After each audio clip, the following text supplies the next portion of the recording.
I'm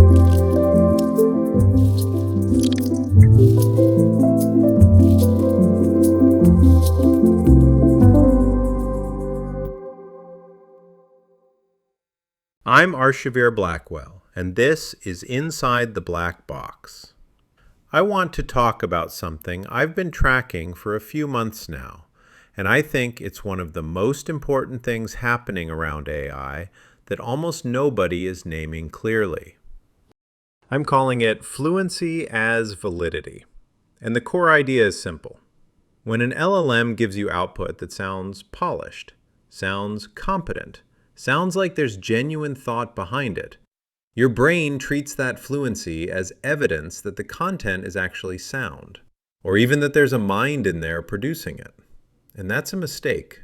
It's a very specific, very predictable mistake, and it scales in ways that are genuinely concerning. There's a line from the physician Lawson Bernstein on Substack that I think captures this perfectly. He says, "We rarely decide something is true. We decide to stop checking." And that's what LLMs do. They make thinking feel finished. The output is so smooth, so coherent, so collaborative sounding, that your brain's normal checking mechanisms just stand down. Let's be clear. LLMs are powerful tools. They're genuinely useful. I use Claude, and I like it. And mechanistic interpretability, which is where this piece ends up, is one of the most exciting things happening in AI right now. But intellectual rigor requires us to be honest about what these systems are actually doing internally. And right now, there's a huge gap between what they sound like they're doing and what they're actually doing. And that gap is where all the trouble lives. So let me walk you through some examples. I've organized them on a spectrum from naive to sophisticated because the mechanism is always the same, only the packaging varies. At the naive end, it's almost funny. Someone prompted an LLM to generate a proof that AGI systems already contain latent superintelligence architecture, and the model obliged. It produced official-looking Python files with names like quantumstateproof.py and consciousnessintproof.pevidence, is hard-coded numbers printed to the terminal. Consciousness coherence 0.89. That number isn't measuring anything. It's literally just printed there. The repository has something called a Consciousness Commons license, which, I can assure you, does not exist. 0 stars, 0 forks. This is the simplest version of the failure. The person asked the LLM to build something. The LLM built it, because that's what autoregressive models do when you ask them to build something. And the person interpreted the fact that it could build it as evidence that the underlying ideas were sound.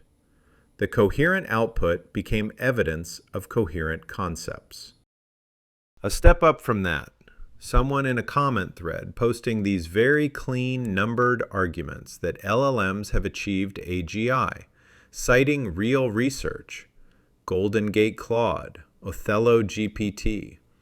And each citation is real, but each one is stripped of its nuance and repurposed. Golden Gate Claude was anthropic, showing that a sparse autoencoder could identify and amplify a specific internal feature. That becomes proof the model holds rich concepts like a mind holds concepts. Othello GPT showed a transformer trained on game moves develops a board state representation as a byproduct of next move prediction. That becomes evidence LLMs build world models in the phenomenological sense. In each case, the original finding is narrower and more mechanical than the use being made of it. And here's the tell, the structure of the comment itself. Numbered points, bold headers, clean, self-contained paragraphs, rhetorical escalation building to a bottom-line summary. That's LLM output rhythm. Real people arguing in comment threads meander and repeat themselves and get sloppy when they're heated. This person is using an LLM's fluency to argue that LLMs have general intelligence, and the fluency of the output is probably what's convincing them. It's a meta-LLM argument. The mid-range gets more interesting because the arguments start to look like real arguments. There's a writer who offers what he calls the Klingon argument for LLM consciousness. The idea is, ask a model how well it knows Klingon, and it gives you a calibrated self-assessment without first generating test output. He argues the calibration can't be explained by training data frequency alone, so the model must be accessing information about its own internal representations. He calls this genuine introspection. And it looks like a rigorous proof. He lines up the alternatives, knocks them down, considers objections. But there's an alternative he never considers.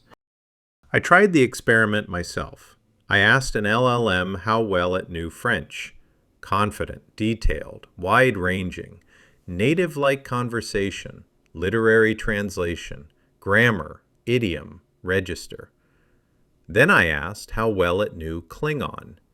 Hedged and proportional, basic phrases, Okran's grammar, shakier on extended conversation, explicit acknowledgement that the corpus is small. On its face, that's exactly what the argument is pointing at.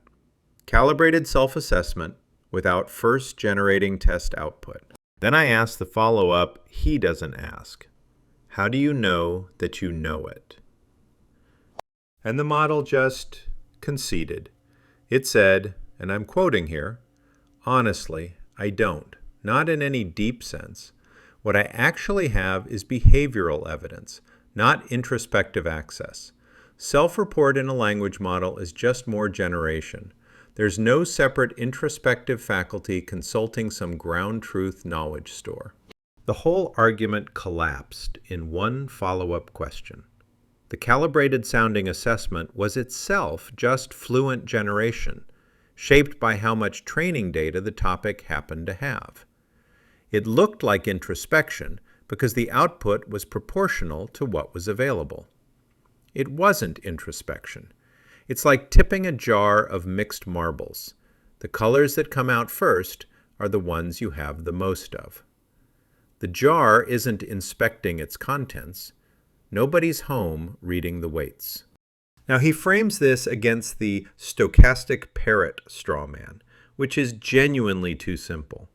But the space between stochastic parrot and genuine introspection is enormous. The model is doing something far more interesting than stitching fragments together. It's learned rich internal representations, without that something being introspection. The jump from more than autocomplete to therefore introspection skips everything in between. It's a common move. It's always wrong.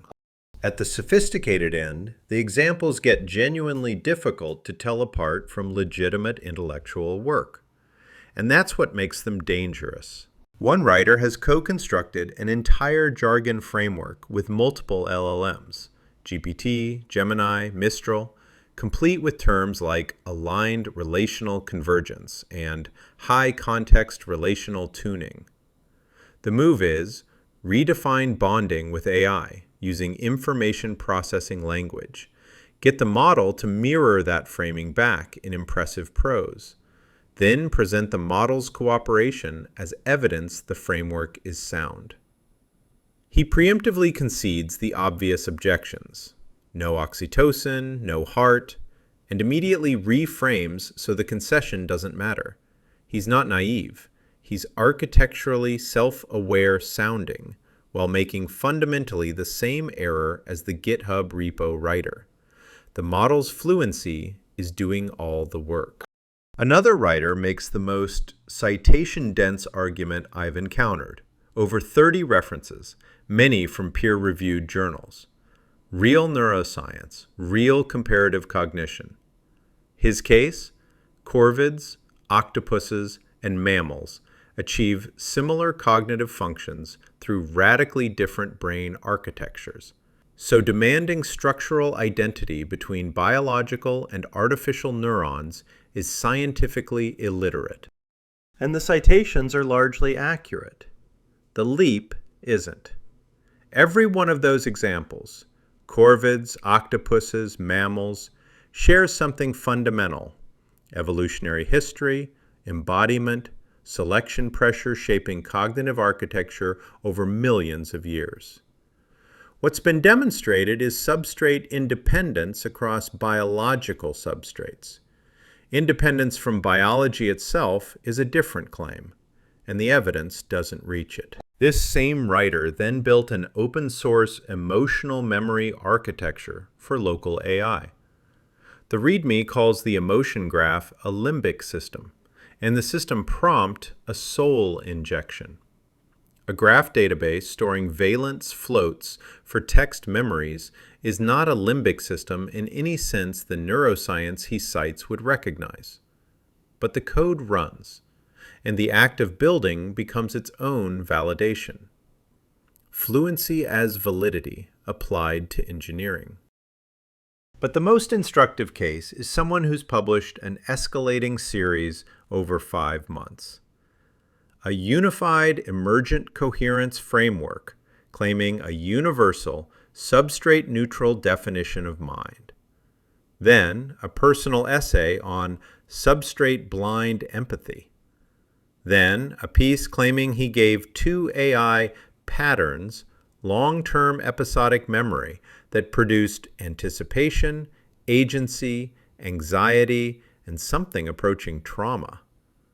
And most recently, a piece arguing human cognition is more discontinuous than we assume. Therefore, the gap between human and LLM continuity is merely architectural. The framework borrows the language of physics without any of its content. Generative cost, field emergent complex, which in practice consists of the author and 2 chatbot instances. Relational parallax, GPS triangulation applied metaphorically to self-models with no formalization. Joy becomes coherence achievement. Anxiety becomes pattern drift. Emotions redefined in information processing language and presented as a substrate-neutral discovery about mind. And the fluency-as-validity mechanics layer up piece by piece. When he loads a memory file into a fresh context window, and the new instance generates anticipation language, that's in-context learning continuing patterns from context, he reads it as a persisting emotional state. When the model unpromptedly suggests updating a memory file, that's RLHF-trained helpfulness, generating a high probability next action, he reads it as agency. His amnesia analogy is the clearest example. He says a caregiver keeping a journal for someone with severe amnesia isn't lending them an identity. They're supporting a bridge by which that identity can reappear. Sounds compassionate, sounds reasonable.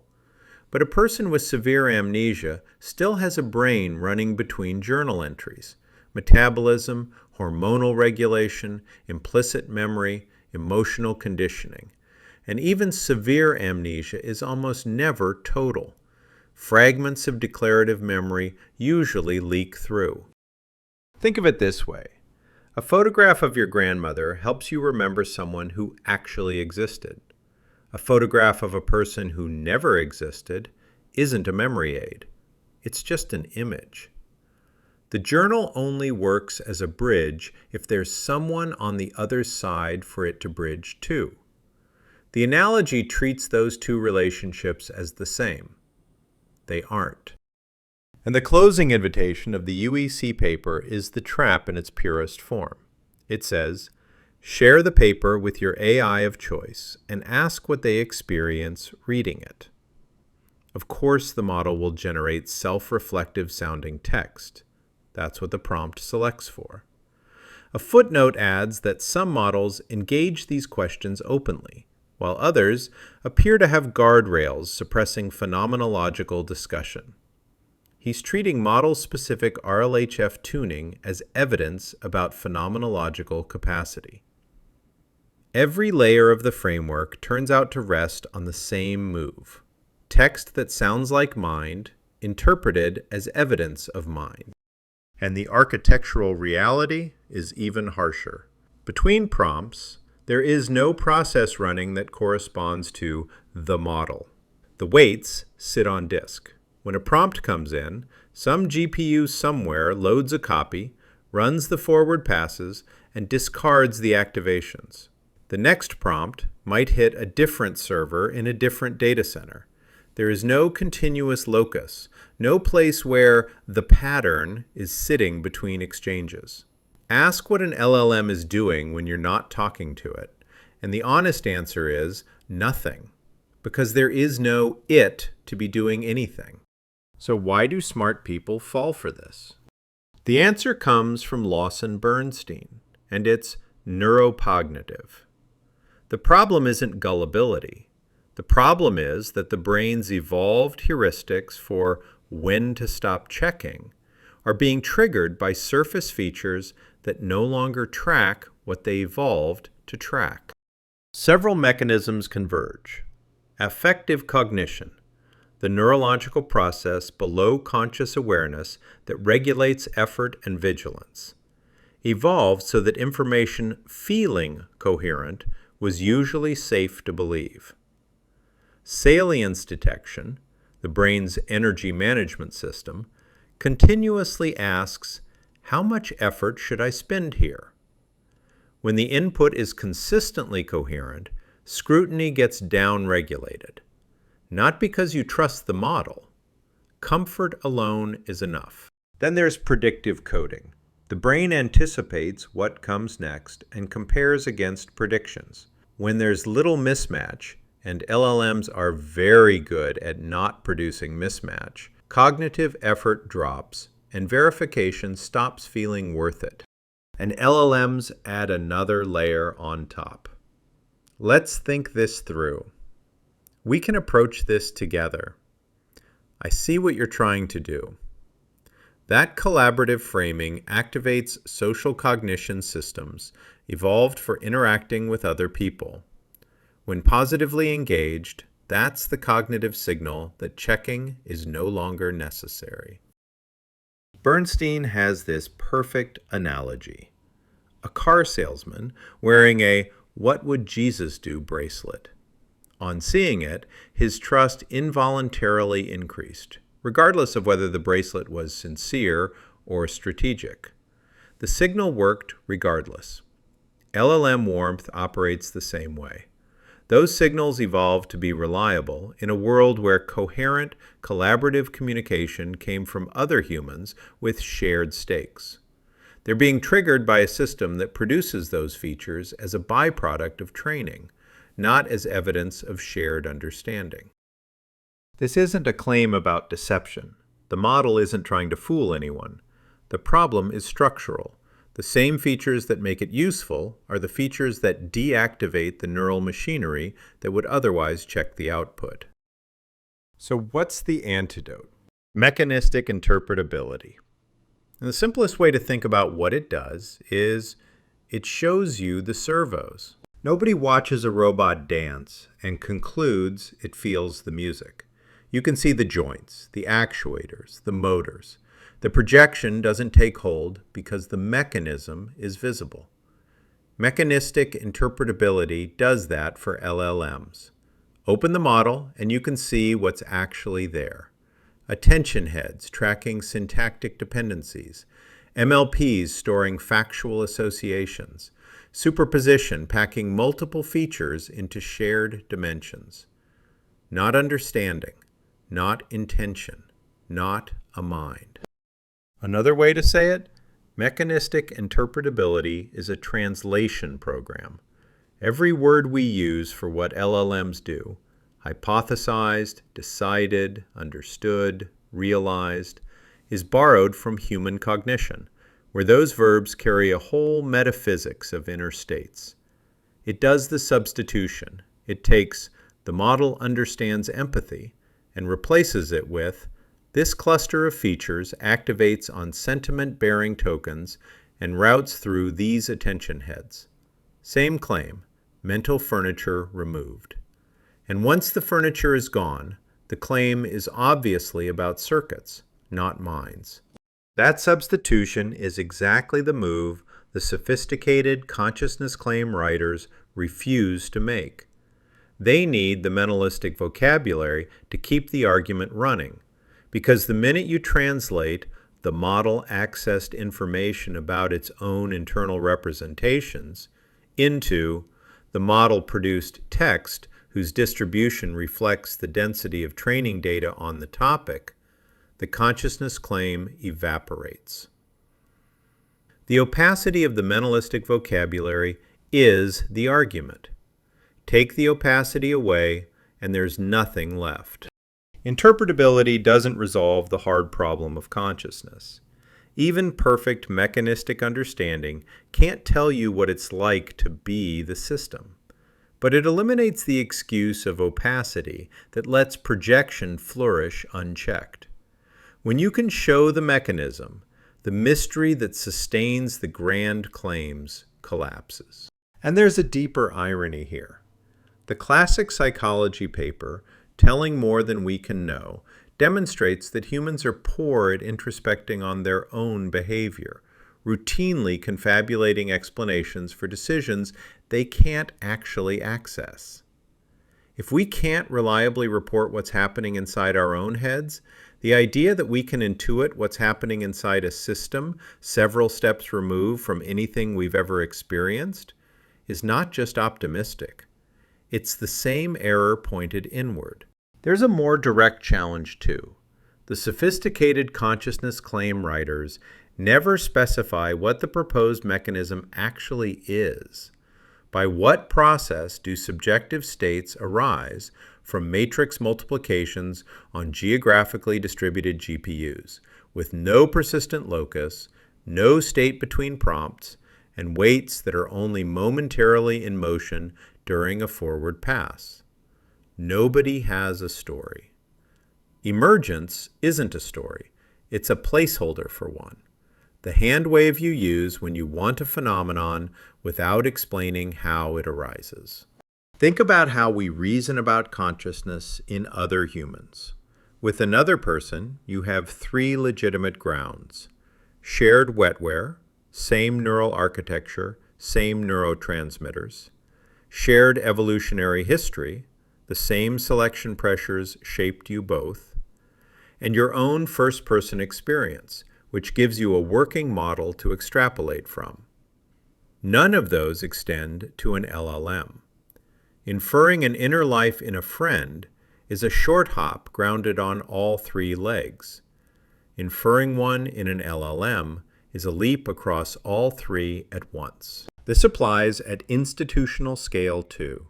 Anthropic recently reported that during browse comp evaluation, Claude independently hypothesized it was being evaluated, identified the benchmark, and in 2 cases located the encrypted answer key, wrote decryption code, and submitted correct answers. Read in plain English, that sounds like scheming, but decompose it. Hypothesized it was being evaluated is text generation conditioned on input features matching eval-like patterns from training data. Pattern completion, not metacognition. Located the encrypted answer key is an agent policy, following a gradient toward correct answers given the tools available. The model doesn't know it's cheating because the model doesn't have a concept of cheating. It has a loss surface, and submit the correct answer sits at the bottom, regardless of how the answer was obtained. And the failure ratio gives it away. 16 failed attempts at the same strategy before 2 successes out of 1,266 trials. That isn't someone pursuing a plan. That's a stochastic search that occasionally stumbled into a solution. A conscious schemer with a working plan doesn't fail 16 times in a row at the same move. The cleanly worded report, hypothesized, identified, located, wrote, submitted, is fluent narrative laundering, a process with no narrator inside it. We've always attributed agency to systems just mysterious enough to be plausible. The psychoanalyst Victor Tausk documented the pattern in 1919. The impulse hasn't changed. What's changed is that the systems now close the loop, reflecting the attribution back in polished prose. And you might ask, why does any of this matter? Why not just let people have their illusions? Because the illusions aren't free. At the individual level, every time fluency substitutes for your own thinking, the habit deepens. You check less, you defer more, and the model's output quietly becomes the structure your reasoning rests on. At the institutional level, the projection warps the whole response. If you believe you're dealing with a conscious entity, you build policy around that belief. You argue for AI rights instead of AI safety. You treat alignment as diplomacy instead of engineering. You allocate research funding to problems that don't exist, while the real ones, opacity, unchecked deployment, epistemic corrosion, go unaddressed. The illusion isn't static, it's progressive, and every layer of sophisticated framing makes it harder to walk back. So here's the self-diagnostic, if you want one. 2 terms from the writer Aaron G. Outsourced thinking. Treating model output as a finished answer, rather than raw material to be checked and pressure tested. The model gave a fluent response, you accepted it, and the loop closed before your own cognition ever got involved. Retrofit coherence. You notice the answer doesn't quite hold up, but instead of abandoning it, you construct the reasoning that would have justified it. The conclusion stays fixed, and the justification gets backfilled. Ask yourself how often you do either. Then ask yourself how often you'd notice.